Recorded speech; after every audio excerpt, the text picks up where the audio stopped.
अच्छा, एमआरपी क्या है इसकी? एमआरपी इसकी आपकी 13-14 रुपये, ये पड़ेगा आपको 625 रुपये। डिस्काउंट ना करेंगे। इसकी एमआरपी 7,000 है। ये आपको 2,000 का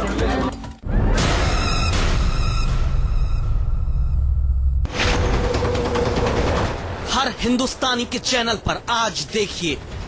पहले तो सॉल्ट दिखा है 450 का पड़ेगा हमें। 700 रुपए की एक है ऊपर वाली ना, और ये इसमें तो दूसरी कंपनी को लिखा है ना, तो उससे खबर जो जुड़ी है सीधे हर हिंदुस्तानी से। तोड़ लीजिए, मेरो लीजिए, ये केमिकल होती है, मेरो पेन है। तो वो इतना महंगा क्यों है, ये इतना सस्ता क्यों है? कंपनी का फर्क है। इलाज में क्यों घर बेचने को मजबूर हो जाता है एक आम आदमी?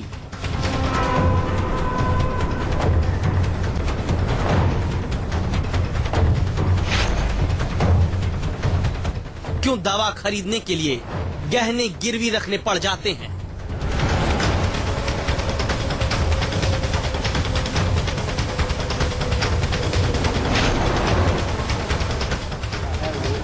एक दवा जो कहीं 500 रुपए की मिलती है, 450 के साथ 450 का एक। कौन सा एमआरपी है इसमें?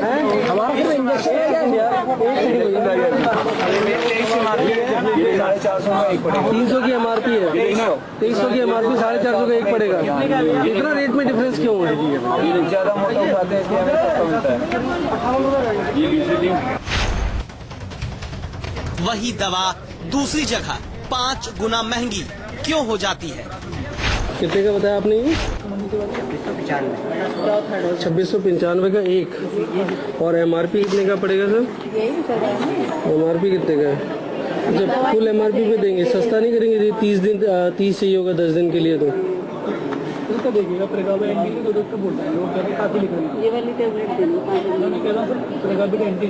ये अलग क्यों है? ये मेरो पेनम लिखा तो है सेम, पर ये इसमें तो दूसरी कंपनी को लिखा है ना, तो उससे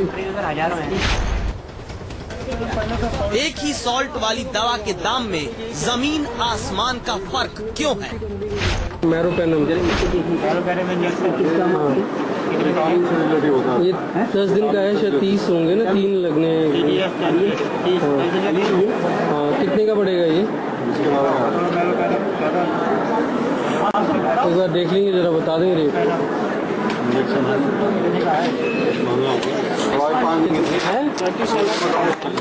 2700 का एक बार दिखा देंगे जरा?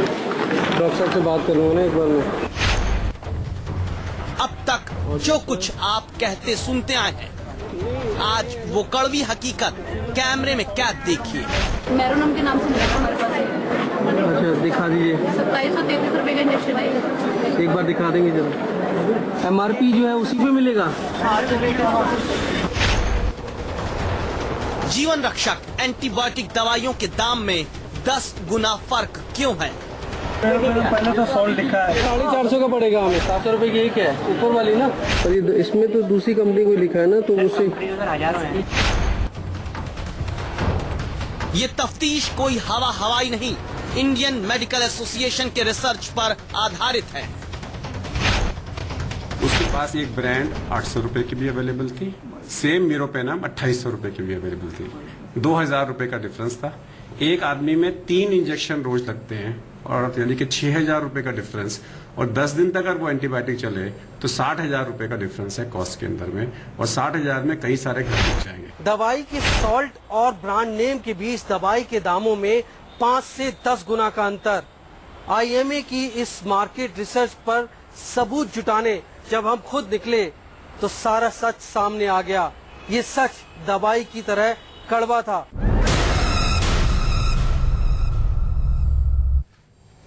जी हां, डॉक्टर लूट का स्टिंग ऑपरेशन, ये वो तहकीकात है जिसमें दवाइयों जितना ही कड़वा सच सामने आया है। इस रिपोर्ट का सबसे अहम हिस्सा हम आपको दिखाएं उससे पहले एक बार फिर यह जरूर कहना चाहेंगे कि हमारा मकसद किसी डॉक्टर, किसी अस्पताल, किसी फार्मेसी की नीयत पर सवाल उठाना नहीं। हमारी मुहिम तो देश के आम आदमी के हक की आवाज उठाना है। आखिर क्यों आम हिंदुस्तानी के लिए सस्ता इलाज मुमकिन नहीं है? आज आपको पता चलेगा कि कैसे सिस्टम ने आंख मूंदकर दवा कंपनियों को आपकी जेब पर डाका डालने का लाइसेंस दे रखा है।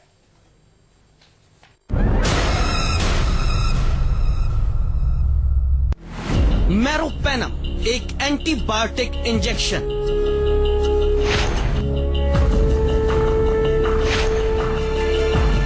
इसी इंजेक्शन का प्रेस्क्रिप्शन लेकर न्यूज 24 के अंडरकवर रिपोर्टर निकले हैं एक ऐसी मुहिम पर जिससे पता चलेगा कि कैसे एक दवा अलग अलग दाम पर बिकती है। कुछ मेडिकल स्टोर पर जो दवा 500 रुपए की मिली, वही दवा कैसे 2700 रुपए तक की बेची जा रही है। यानी कैसे एक ही दवा के दाम में 5 गुने से ज्यादा तक का फर्क आ जाता है। सबसे पहले हम पहुंचे दिल्ली में मौजूद देश के सबसे बड़े मेडिकल संस्थान एम्स के बाहर के मेडिकल स्टोर पर। हमने सीधे पूछा, मेरोपेनम एंटीबायोटिक इंजेक्शन कितने का मिलेगा? 450 का एक। कौन सा हमारा इंजेक्शन है क्या यार? 300 की MRP है, 2300 की MRP, 450 का एक पड़ेगा। इतना रेट में डिफरेंस क्यों है? ज्यादा मोटा उठाते हैं 2300 रुपए की MRP वाला इंजेक्शन हमें एम्स के बाहर मेडिकल स्टोर पर 450 रुपए में देने की बात केमिस्ट ने कही। इसके बाद हम अगले मेडिकल स्टोर की तरफ बढ़े मेरोपेनम इंजेक्शन की कीमत जानने के लिए। मिल जाएगा, कंपनी तो उसमें मिलेगी। कौन सी कंपनी होगी? कंपनी तो बहुत दिखा दीजिए एक बार। एक पेंडोरा देने से ये कितने का मिलेगा? इस पे तो 2300 रुपये पड़ा है MRP। आपको दे देंगे बहुत कम का। कितने का पड़ेगा? सिर्फ 500 का। तो ऐसा क्यों भैया, इतना रेट में डिफरेंस क्यों आ रहा है? हमने काट दी, हमने वही 5-10% देते हैं। एक नहीं, इतना नहीं, ऐसा तो नहीं डुप्लीकेट हो।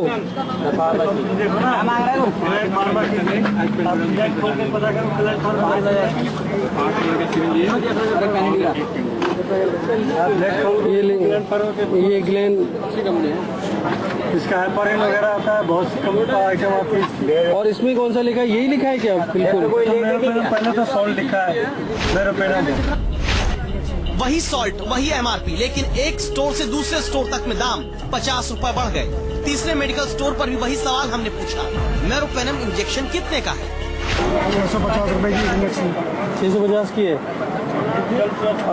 ये 30 लेनी होगी ना? 650 की पड़ेगी। आएगा 550 हैं? दो कंपनी का बताओ यार, बताया करो। एक मिनट और हो रही है। एक है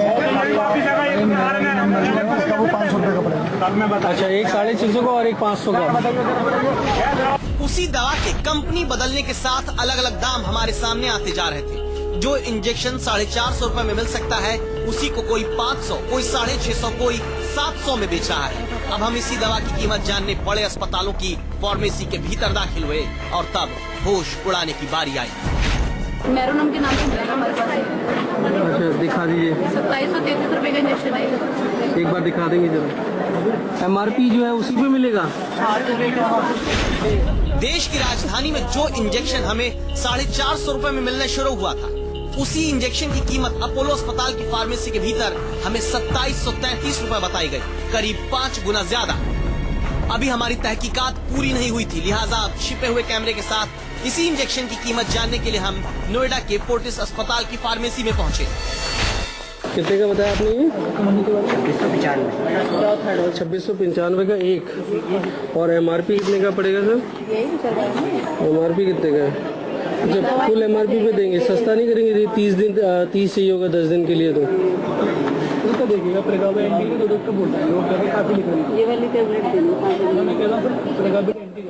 ये अलग क्यों है? ये मेरोपेनम लिखा तो है सेम, पर इसमें तो दूसरी कंपनी को लिखा है ना, तो उससे कहीं दूसरी कंपनी का सस्ता तो नहीं है?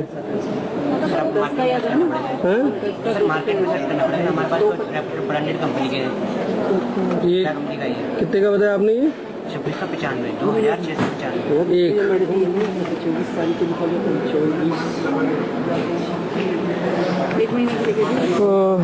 मेरोपेनम डॉक्टर साहब से पूछना पड़ेगा ना।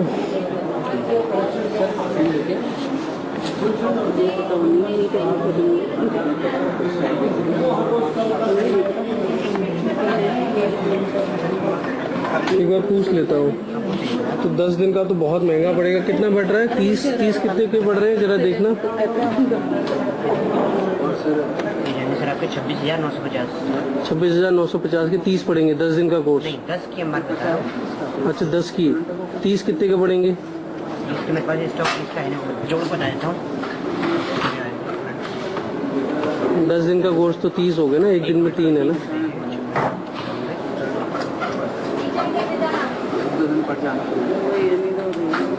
80,850। 30 पड़ेंगे। ये अजीबोगरीब जादू हमारी समझ से परे होता जा रहा था। जो इंजेक्शन 450 रुपए में एम्स के बाहर मिलता दिखा, जिस इंजेक्शन के लिए 10 दिन में 13,500 रुपए देने पड़ते, वही इंजेक्शन अब 80,850 रुपए का बताया जा रहा था। दिल्ली के अपोलो और नोएडा के फोर्टिस अस्पताल की फार्मेसी में मेरोपेनम नाम वाला इंजेक्शन हमें 5 गुना कीमत में बताया गया। हमने एक और चांस लिया। इस बार हम पहुंचे नोएडा के कैलाश अस्पताल, वही दवा वही प्रेस्क्रिप्शन वाला पर्चा लेकर। मेरोपेनम ये 10 दिन का है, शायद 30 होंगे ना, 3 लगने हैं। हाँ कितने का पड़ेगा ये? एक बार देख लेंगे, जरा बता देंगे रेट।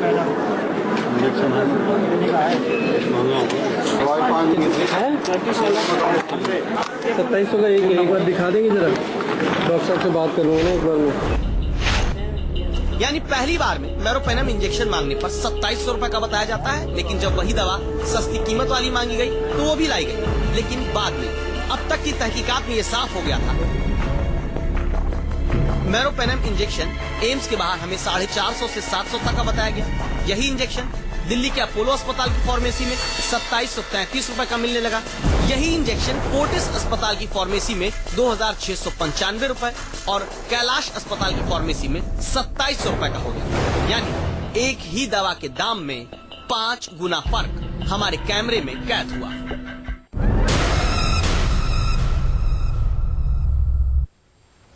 और इस लूट की पड़ताल के बीच जरा सोचिए उस शख्स के बारे में, उस गरीब इंसान के बारे में जो महंगी दवाएं नहीं खरीद पाता होगा। ऐसे में इन तमाम पहलुओं की हम पड़ताल करेंगे। बातचीत करने के लिए कई खास मेहमान हमारे साथ जुड़े हैं। हमारे साथ डॉक्टर के अग्रवाल साहब यहां पर मौजूद हैं। आप सेक्रेटरी जनरल हैं आईएमए के। हमारे साथ अमूल्य निधि साहब जुड़ चुके हैं। आप स्वास्थ्य क्षेत्र में सुधार के लिए लगातार प्रयासरत हैं। प्रोफेसर दिनेश एब्रोल साहब हमारे साथ जुड़ चुके हैं। जन स्वास्थ्य अभियान आप चला रहे हैं, उनसे भी हम बातचीत करेंगे। और शैलेश कुमार हमारे संवाददाता भी हमारे साथ मौजूद हैं। पहले शैलेश मैं आपके पास ही आना चाहूंगा और जरा हमारे दर्शक जी क्योंकि इस स्टडी के अंदर में इंडियन मेडिकल एसोसिएशन भी इन्वॉल्व है जी और IMA is for cheaper and quality drugs. Medical profession ही इस चीज के लिए लड़ रहा है कि इतना प्राइस वेरिएशन क्यों। जी लोगों को सस्ती दवाइयां ट्रांसपेरेंटली मिलनी चाहिए। जी तो ये जो वर्ड आप लिख रहे हैं डॉक्टर लूट, इसको बोलना बंद कर दीजिए क्योंकि एक सेकंड बात ये लूट सिस्टम है। डॉक्टर वर्ड डॉक्टर नहीं, सुन लीजिए मेरी बात। अग्रवाल साहब मेरी बात सुन लीजिए, मेरी बात सुन हाँ। लीजिए। यू कैन नॉट से डॉक्टर लूट। डॉक्टर लूट का मतलब है डॉक्टर ही तो आपको एक्सपोज कर रहे हैं इसको, ये गलत हो रहा है। वो सही बात है, तो आपके जैसे डॉक्टर भी हम इसकी तारीफ करते हैं डॉक्टर अग्रवाल। नहीं सुन लीजिए, लेकिन मेरे को पहलू भी देखिए सकारात्मक तरीके से देखिए। हम ये नहीं कह रहे हैं, हम ये नहीं कह रहे हैं सर कि ये जो सिस्टम, सुन लीजिए, मैं ये नहीं कह रहा हूँ। ये जो सिस्टम है जहाँ पे दवाई सस्ती महंगी मिल रही है, हम इस सिस्टम के लिए खिलाफ लड़ रहे हैं, बिल्कुल, ताकि आम आदमी का नुकसान ना हो। बिल्कुल by saying if you say doctor loot, then you are saying only doctors are responsible. बिल्कुल नहीं, डॉक्टर नहीं, पूरा सिस्टम इसके लिए जिम्मेदार है। द वर्ड अगर आप डॉक्टर लूट को यूज करेंगे तो मुझे यहाँ से बाहर जाना होगा। नहीं ठीक है, हम आपकी आपत्ति को समझ रहे हैं, आगे आपकी बातचीत जारी रखेंगे। आपकी मर्जी है, अगर आप वर्ड डॉक्टर लूट को इस्तेमाल को इसमें लेकर आएंगे, आई हैव एन ऑब्जेक्शन। ठीक है, आप कंटिन्यू। मैं बात करूंगा सर, आपके ऑब्जेक्शन पे मैं आता हूं। उसके पहले मुझे जरा अपने संवाददाता से बात करने दीजिए। शैलेश हमारे साथ लगातार बने हुए हैं। शैलेश, आपने जो ये पड़ताल की उसकी फाइंडिंग क्या है?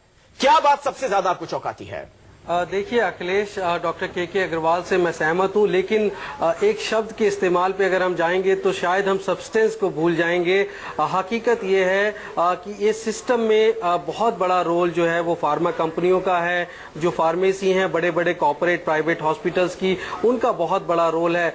डॉक्टर कई बार भ्रमित होते हैं, डॉक्टर को पता भी नहीं होता कि सस्ती दवाइयाँ उपलब्ध हैं। इसका भी कारण मैं आपको बताऊंगा कि डॉक्टर के अग्रवाल क्यों कह रहे हैं, क्योंकि ये लड़ाई वास्तव में डॉक्टर लड़ रहे हैं हैं। हालांकि कुछ डॉक्टर्स पर भी आरोप लगते हैं कि दवाइयां वो महंगे दामों वाली ही लिखते हैं, तो उसके बारे में भी मेरे ख्याल है डॉक्टर के अग्रवाल सहमत होंगे। लेकिन मैं आपसे सबसे पहले कहना चाहता हूं कि ये स्टडी जो सबसे पहले की वो इंडियन मेडिकल एसोसिएशन ने की और उन्होंने अपने इस रिसर्च में पाया, मार्केट रिसर्च में पाया कि दवाइयों के दाम कम से कम 10 गुना वेरी करते हैं। अगर कोई दवाई 400 रुपए की मिल रही है तो वो 4000 रुपए तक भी मिल रही है, और कुछ दवाइयां तो ऐसी हैं एंटी कैंसर की जो 20 गुना दामों में भी मिल रही हैं। तो एक बहुत बड़ा एक प्राइस वेरिएशन है इन दवाओं के बीच में, जिसको लेके तुरंत सरकार को कार्रवाई करनी होगी, संजीदा होना पड़ेगा। और पूरे सिस्टम में जो हमारी फार्मा कंपनियां हैं और जो हमारे बड़े बड़ी फार्मेसी है जो सिर्फ महंगी दवाइयां रखना पसंद करती हैं, उनको भी जो आम आदमी है, जो कॉमन मैन है, उसके बारे में सोच के उसकी पॉकेट का ख्याल करते हुए ऐसी दवाइयां रखनी होंगी जो कि चीपर रेट्स की हैं। मैं आपको बताऊं कि जो दवाइयां हैं उनके रेट्स किस तरह से वेरी करते हैं। दरअसल हमारी जो सरकारी पॉलिसी है, नीति है, उसमें एक नेशनल फार्मा प्राइसिंग अथॉरिटी बनाई हुई है NPPA, जो ये प्राइस रेगुलेट करती है। और ये प्राइस जो दवाओं के हैं वो मार्केट ड्रिवन है। अभी जो DPCO drug price control order 2013 का है, उसके मुताबिक पहले 95 से पहले ये कॉस्ट बेस्ड प्राइसिंग होती थी।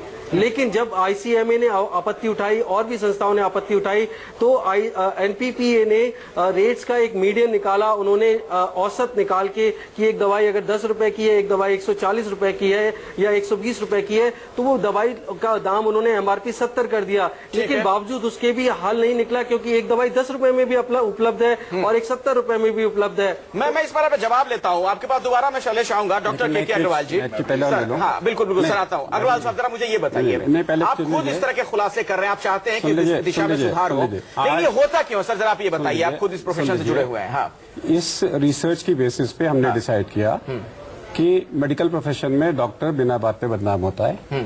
इसलिए हमने इंडियन मेडिकल एसोसिएशन ने जन औषधि केंद्र अभी 2 दिन पहले इनॉग्रेट किया है। ठीक है। जहां पे एक हार्ट की दवाई का ट्रीटमेंट जो 1700 रुपए का है, आपको 170 रुपए में मिल रहा है। हमने खुद ही पहल करी है। ठीक है। कि हमारे सब डॉक्टर्स कहते हैं कि हमें कैसे श्योर होगा कि quality versus safety versus cheaper drug.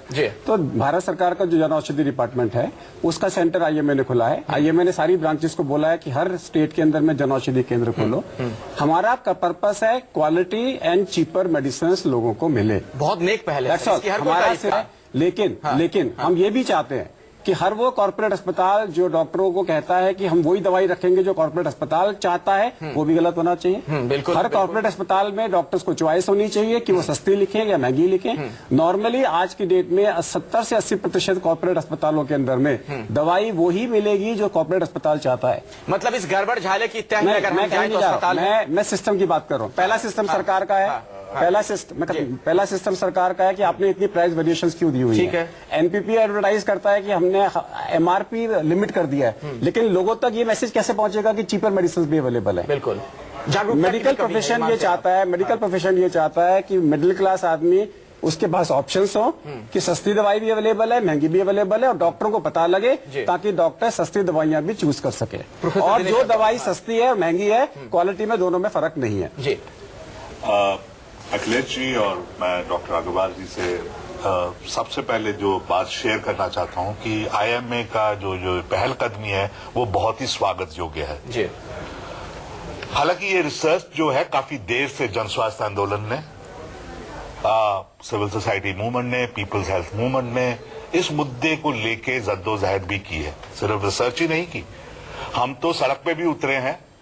और ये हमारा मुद्दा कम से कम मैंने 1986 में 1986 में, जो कि आप समझ सकते हैं कितने पहले की बात कर रहे हैं, एक हमने drug industry and the Indian people Delhi science forum से किताब निकाली थी। उसमें हमने यही प्राइस वेरिएशन, ब्रांड और जेनरिक का जो डिफरेंस, वेरिएबिलिटी जो है, ये जो आप देखते हैं, इसका मुद्दा उठाया था 86 से। तब से अपन लगातार उठाते रहे, नंबर 1। और आज हम यदि कहें IMA जुड़ता है तो हमारे को ताकत मिली है, और ये हमारे लिए एक स्वागत। लेकिन अमूल्य निधि ये होता है, लेकिन मैं कुछ चीजें कहना चाहता हूँ, देखिए इसमें डॉक्टर केमिस्ट भी शरीक हुए हैं। डॉक्टर्स को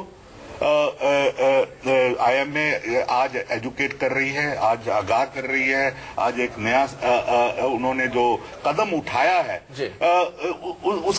उसके जो पीछे भी जो काम चलते रहे कि डॉक्टर्स को डिस्काउंट्स मिलते हैं, गिफ्ट्स मिलते हैं, डॉक्टर्स फार्मेसी फर्म जो ड्रग उस गिफ्ट के बेसिस पे, डिस्काउंट के बेसिस पे रिकमेंड करती है और उसको वो लिखते भी हैं, ये भी रहा है। कॉर्पोरेट हॉस्पिटल भी लिखते रहे और डॉक्टर्स भी लिखते रहे। लेकिन इसके मूल में डॉक्टर अग्रवाल और IMA ने ये जो कदम उठाया है ये बहुत ही स्वागत योग्य है। हमें ताकत मिली है। हम तो ये मुद्दा अमूल्य निधि जी 30 साल से उठा रहे थे। बिल्कुल अमूल्य निधि जी, हम डॉक्टर या फिर अस्पतालों पर सवाल नहीं खड़े कर रहे, लेकिन सवाल सिस्टम का है, क्यों आखिर ऐसा होता है? देखिए, दवाओं का मुद्दा, अगर इसकी असली मार जो होती है वो गरीब आदमी, गरीब जनता, जो आपने अभी पूरा अध्ययन में दिखाया, इस दवा के कारण से आप देखिए पूरे कई सारे स्टडीज हैं, कई सारे उदाहरण हैं कि दवाई के मुद्दे पे लोगों की कितनी जमीनें बिक्री हो जाती हैं, लोगों के गहने बिक जाते हैं, लोगों के जानवर बिक जाते हैं। हजारों उदाहरण है, मतलब हमारे पास आप उदाहरण देंगे तो मैं हजारों के उदाहरण दे सकता हूँ। दूसरा मुद्दा आप ये देखिए कि लोगों का स्वास्थ्य में आज खर्चा, स्वास्थ्य सेवाओं का खर्चा लगातार महंगी होती जा रही है। लगातार लोग स्वास्थ्य सेवाओं के लिए मतलब हॉस्पिटल देख के ही बाहर अंदर घुसने की हिम्मत नहीं करते कि हम अंदर जाएंगे तो हमें इलाज होगा कि नहीं। जो इलाज 10 और 20 और 50 रुपए में हो सकता है, वो इलाज के लिए लोग 1000 और 2000 रुपए देने पड़ रहे हैं। सादा उल्टी 10 बुखार का इलाज 2000-3000 से कम में लोग नहीं ले सकते हैं। दूसरी बात यह है कि ये सबसे महत्वपूर्ण है कि हमारा आउट ऑफ पॉकेट एक्सपेंडिचर जो है, आज देखिए पूरे इलाज में 30 से 40%, 50% तक खर्च जो है दवाओं पे लोगों को देना पड़ता है।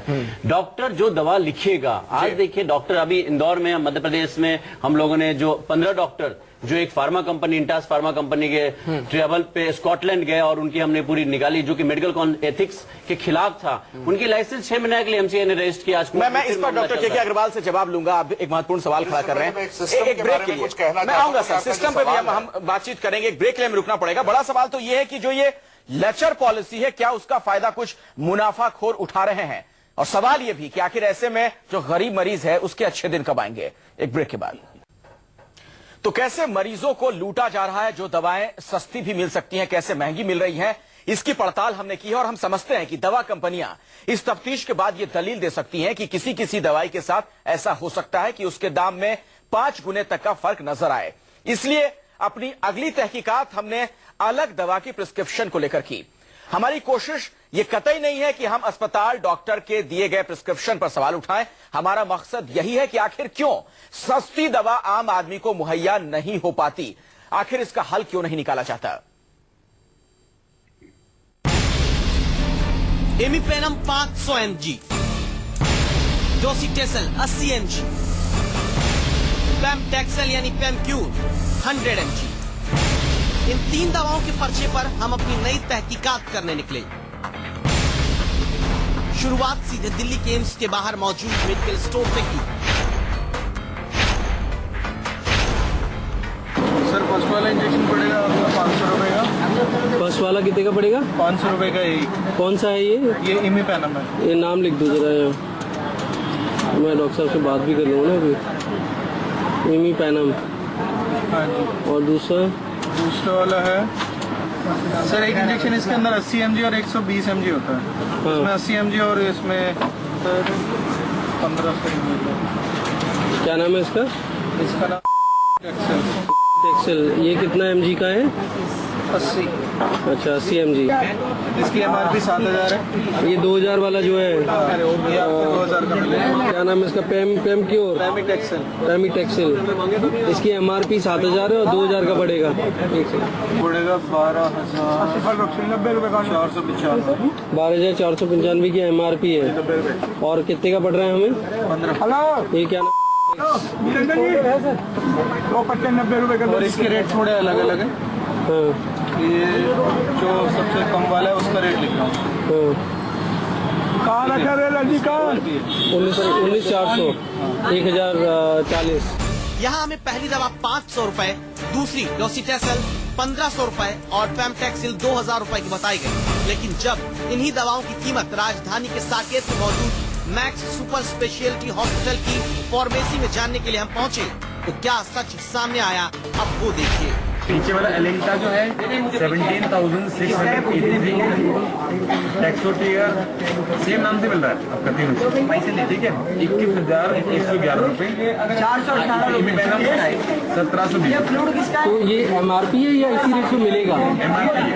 और किस रेट पे मिलेगा? इन पे 10% डिस्काउंट हो जाएगा। अच्छा, इस पे 10% डिस्काउंट देंगे तीनों पे ही। ओके, वो 17,683 का है एलिम्टा। अच्छा, और ये जो टेक्सो टेरस है 21,111 है, और ये इमी पेनम करके है ये 1720 का है, और ये मिल जाएगा हाल के हाल। और इसी सेम नाम से है, सॉल्ट भी सेम है और ब्रांड भी सेम है। एम्स के बाहर जो हमें दवा 500 की मिल रही थी, वो राजधानी के बड़े अस्पताल की फार्मेसी में 1720 रुपए की बताई गई। दूसरी दवा जो बाहर के मेडिकल स्टोर पर 1,500 रुपए की बताई गई, उसकी कीमत यहाँ 21,000 के पार पहुँच गई। तीसरी दवा पेम्टेक्सल जो बाहर हमें 2,000 की बताई गई, वो मैक्स सुपर स्पेशलिटी अस्पताल में फार्मेसी के भीतर 17,000 रुपए देने की बात कही गई।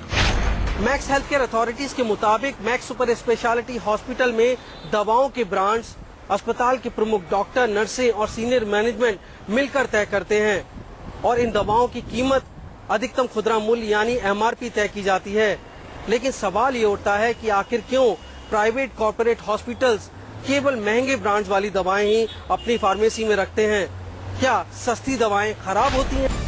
मैक्स अस्पताल की तरह ही हमने नोएडा के कैलाश अस्पताल का पक्ष भी जानना चाहा, जहां मेरोपेनम इंजेक्शन बाहर के मुकाबले 5 गुना ज्यादा कीमत पर पहले बताया गया, और फिर सस्ती दवा मांगने पर वही इंजेक्शन सस्ता वाला भी दिया गया।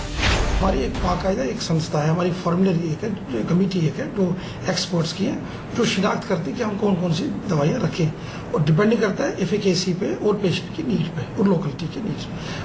जहाँ तक सवाल है पैसों का, वो डिसाइड हम नहीं करते, we are not the regulator, that is done by the government of India, क्योंकि गाइडलाइन उस हिसाब से वहीं से बन के आते हैं। ये तो अस्पतालों की सफाई है, लेकिन सवाल तब भी है कि आखिर जनता को सस्ती दवा क्यों नहीं मिलती? सरकार कहती है कि ऊंचे दामों पर दवाई जनता को नहीं मिलनी चाहिए, इसीलिए दवाओं के दाम निर्धारित करने वाले मंत्रालय के राज्य मंत्री हंसराज अहीर से हमने सवाल किया, जिन्होंने भरोसा दिया कि इस डॉक्टर लूट को जल्द बंद किया जाएगा। जो आपने बात की उस पर हमारा NP भी अच्छा काम करेगा, और मुझे लगता नहीं कि जिस तरीके से आज तक गरीब मरीजों की, गरीब परिवार की जो लूट हो रही थी, इसे रोकने की जिम्मेदारी हमारी है, हमारे मंत्रालय की है, जिसमें हम निश्चित ही सफल होंगे। और जिस देश में प्रधानमंत्री नरेंद्र मोदी जी काम कर रहे हैं, वहाँ पे इस तरह की लूट रोकने का हम निश्चित ही अपने आप को जिम्मेदार मानते हैं, हम रोकना पड़ेगा। ब्रांडेड जेनरिक दवाइयों के दाम आसमान छूते हैं, जिन तक एक गरीब बीमार आदमी की पहुंच कभी नहीं हो सकती। हो सकती है तो तभी जब उसे अपनी जमीन, अपना घर बेचना पड़े, जब उसकी पत्नी को अपने गहने गिरवी रखने पड़े। न्यूज 24 की मुहिम तब तक नहीं थमेगी जब तक डॉक्टर लूट का इस देश में इलाज नहीं हो जाता। शैलेश कुमार, दिल्ली, न्यूज 24। इस रिपोर्ट को देखकर आपको अंदाजा मिल गया होगा कि कितने बड़े पैमाने पर यह गड़बड़झाला चल रहा है। शैलेश, सबसे पहले मैं आपके पास ही आना चाहूंगा और जरा छोटे में ये बात बताइए, अगर सेम कंपोनेंट के साथ, सेम सॉल्ट के साथ एक दवा 10 रुपए में मिलती है और वही दवा 100 रुपए में मिलती है, तो क्या 10 रुपए वाली दवा खराब होती है? बिल्कुल नहीं अखिलेश, 10 रुपए वाली दवा भी ब्रांडेड दवा ही है, और जो 100 रुपए वाली मिल रही है वो भी ब्रांडेड है। ये कोई जेनेरिक वर्सेस ब्रांडेड की डिबेट नहीं है, यहाँ तो दोनों ही दवा ब्रांडेड है, फिर भी आप देख रहे हैं 10 गुने का अंतर है। बिल्कुल, तो यहीं से मेरा दूसरा सवाल है, डॉक्टर के अग्रवाल जी आपसे है मेरा, तो अगर वही दवा सर 10 रुपए में भी मिल रही है तो 100 वाली बिकती ही क्यों है? देखिए, मैं 2 चीज लेके चलता हूँ कि जब ये प्राइस वेरिएशन आया, ठीक है, मान लो एक दवाई 10 रुपए की भी मिल रही है, 100 रुपए की भी मिल रही है, तो लोगों ने हल्ला मचाया, तो सरकार ने बोला कि कॉम्प्रोमाइज कर देते हैं। सरकार ने मिडिल लेके 50 उसमें 20 ऐड करके 70 रुपए MRP कर दिया कि 70 रुपए से महंगी नहीं मिलेगी। तो आम आदमी को मैसेज गया कि ये दवाई 100 रुपए की 70 रुपए की हो गई, लेकिन ये मैसेज नहीं गया कि ये दवाई 10 की भी अवेलेबल है जी। तो जो जितने भी मार्केट के अंदर में खबर जा रही है कि दवाई सस्ती हो गई, तो लोगों को लगता है 100 वाली 70 की मिल रही है, ये नहीं जा रहा कि ये दवाई 10 की ऑलरेडी अवेलेबल है। तो अवेयरनेस इज नीडेड कि दवाइयों का वेरिएशंस है, ठीक है, डॉक्टर्स को भी पता होना चाहिए, पब्लिक को भी पता होना चाहिए, और कोई भी आदमी जिसके पास में, सबसे पहले मेरी बात यह है कि सरकार की तरफ से कंपलसरी होना चाहिए कि जन औषधि की दवाइयां ये रिम्बर्स करें। मेडिक्लेम को ये कंपलसरी होना चाहिए कि जो दवाइयां सस्ती हैं और अच्छी हैं उन्हीं को वो रिम्बर्स करें, उनकी पॉलिसी आनी चाहिए। पीएसयूज की पॉलिसी आनी चाहिए, सीजीएचएस की पॉलिसी आनी चाहिए। अब ये क्या होता है कि जब कोई आदमी मेडिक्लेम का होता है उसको महंगी ब्रांड दे दी जाती है। क्यों? ऐसा क्यों? क्योंकि उसको रिम्बर्समेंट मिल रहा है। आंसर इज कहीं ना कहीं पॉलिसी चेंज आना चाहिए। सरकार को, एनजीओ को, कंज्यूमर एनजीओ को और आईएमए को मिलके इसका इलाज करना होगा, क्योंकि आज पॉसिबल है। आज हम मेडिकल ट्रीटमेंट को 40 से 50% उसकी कॉस्ट को कम कर सकते हैं।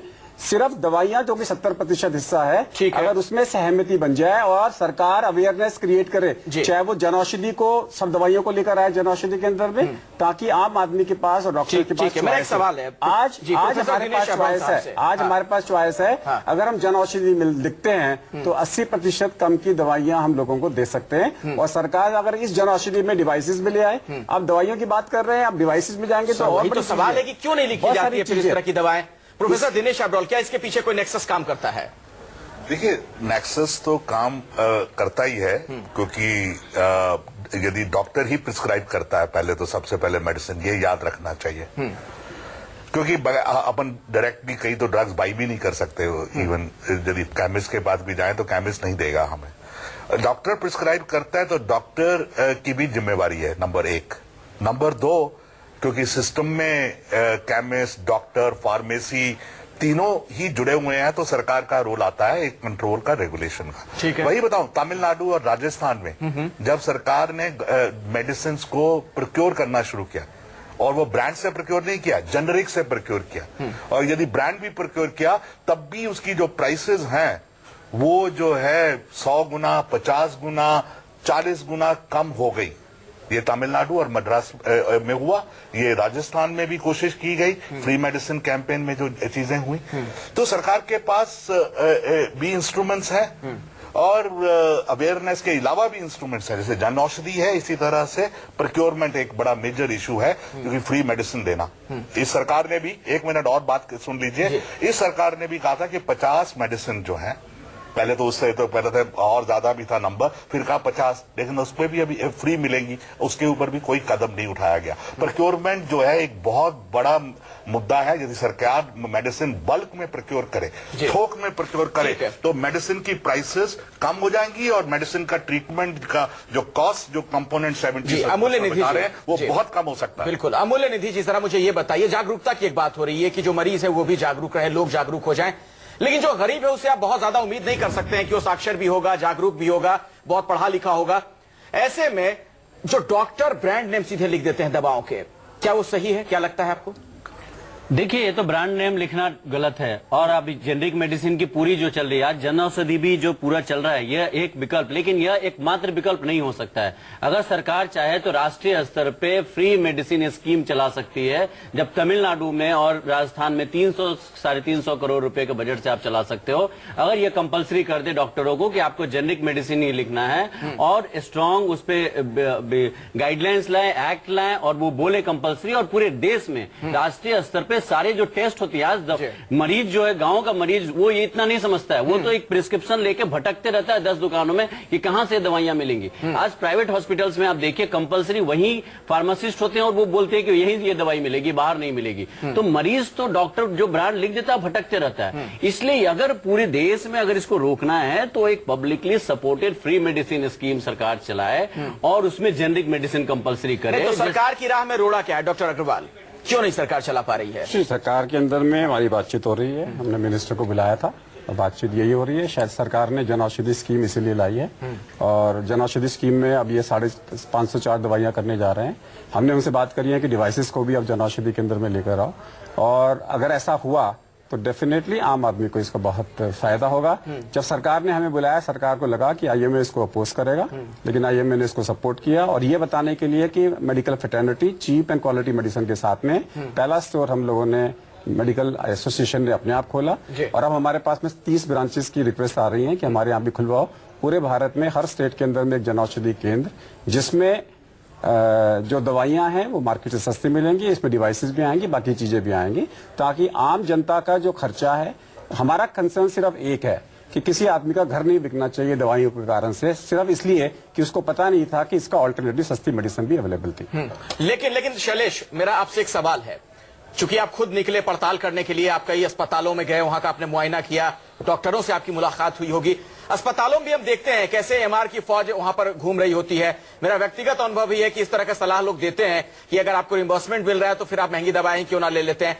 जब इस तरह की स्थितियां, इस तरह के हालात बने हुए, क्या आपको लगता है कि वाकई इस दिशा में कुछ हो सकता है, कुछ प्रयास हो सकता है कि सस्ती दवाएं भी डॉक्टर लिखना शुरू करें? देखिए, जब तक सरकार अपनी पॉलिसी नीति नहीं बदलेगी तब तक बहुत मुश्किल है, क्योंकि यहाँ पर जो फार्मास्यूटिकल कंपनियां हैं वो इतनी बड़ी तादाद में प्रमोशन करती हैं। आप समझ सकते हैं कि अगर 400 रुपए पे 40% कमीशन मिल रहा है केमिस्ट को, तो 2800 रुपए में उसी प्रोपोर्शन में मिलेगा, और दवा कंपनियों को भी मुनाफा उतना ही मिलता है। तो दवा कंपनियां प्रमोशन में, एडवर्टीजमेंट में और दूसरे तरीकों में वो बहुत ज्यादा खर्चा करती हैं, और इसी वजह से वो दवाइयां ज्यादा प्रमोट होती हैं, डॉक्टरों को कई बार पता भी नहीं होता। तो मेरा कहना है कि सरकार को अगर वो जन औषधि स्कीम को आगे बढ़ाना चाहती है, जो कि यूपीए सरकार की स्कीम थी जो वो चला नहीं पाए अच्छे से, तो मेरा ख्याल है कि उनको एनपीपीए पर भी लगाम लगानी पड़ेगी, उनको स्वतंत्रता भी देनी होगी और उनको टाइट करना होगा। अच्छा, ठीक है, मैं समझ गया आपकी बात। प्रोफेसर दिनेश अब्रोल, क्या सरकार के लिए इतना मुश्किल है जो बातें शैलेश कह रहे हैं, या सरकारें करना नहीं चाहती हैं? फिर ये जो पॉलिटिकल विल की कमी है, ये फार्मास्यूटिकल इंडस्ट्री जो हिंदुस्तान में विकसित हुई, उसके पीछे राजनीतिक इच्छा थी। क्योंकि यहाँ पे 1963 पे जाइए, 1970 के एक्ट से पहले जबकि पेटेंट एक्ट पास किया गया तो बहुत महंगी एंटीबायोटिक्स मिला करती थी। टिफूवर कमेटी एक रिपोर्ट थी जिसने कहा कि सबसे ज्यादा कॉस्टली एंटीबायोटिक यदि किसी देश में है तो वो इंडिया में है। तो ये सेनेट कमेटी यूनाइटेड स्टेट्स की थी जिसने ये रिपोर्ट दी थी। 1970 के बाद और 1978 के बाद जब हमने इंडियन ड्रग इंडस्ट्री को, इंडियन फार्मास्यूटिकल कंपनीज को विकसित किया तो उसमें हमने प्राइस कंट्रोल भी लागू किया, वो लेकिन वो कॉस्ट प्लस फार्मूला जो प्राइस मैकेनिज्म था। इस समय हमने market based price control mechanism उठाया है, उसको लागू किया है। उसमें तो प्राइसेस हाई रहेंगी। हमारी सिविल सोसाइटी मूवमेंट की, हमारी एकेडमिक्स की, हमारी स्टडीज ने शो किया है कि हमें जो ये फॉर्मूला चेंज करना होगा, नंबर एक। और दूसरा बता दूं, even market based price formula के तहत भी सिर्फ 11% मेडिसिन आती हैं। 99%, 90% के करीब जो मेडिसिन हैं वो प्राइस कंट्रोल मैकेनिज्म से इस समय बाहर है। जो कॉम्प्रोमाइज फार्मूला डॉक्टर अग्रवाल जो बता रहे थे, उसके तहत भी 90% मेडिसिन बाहर है। अमूल्य निधि जी, ये बात तो बहुत चौंकाती है जिस तरह के आंकड़े रख रहे हैं सर। देखिए, इसमें ये बहुत सही है, और इसके लिए अगर आपको सरकार को अगर पॉलिसी में सही में बदलाव करना है तो पहली पॉलिसी है कि ये ड्रग स्पॉन्सर्ड ट्रिप्स होते हैं डॉक्टरों की, जो फार्मा कंपनियां भेजती हैं, उसे तत्काल उसे आप बंद करें। उसमें सरकार ने यूनिफॉर्म कोड लाने की कोशिश की, उसे आप बंद करें। दूसरी बात है कि जो पूरा सप्लाई चेन है आज सिस्टम के डॉक्टर, जो जन औषधि का एक विकल्प ये भी है कि जन औषधि में डॉक्टर जब लिखेंगे तभी वो दवाई पेशेंट जाके लेगा। अगर डॉक्टर आज पूरे देश में साल में दोनों मेडिकल प्राइवेट और 50,000 डॉक्टर निकलते हैं, आज क्या सरकार कंपलसरी करे कि सारे डॉक्टर जेनरिक मेडिसिन ही अगर लिखें? अगर ये सरकार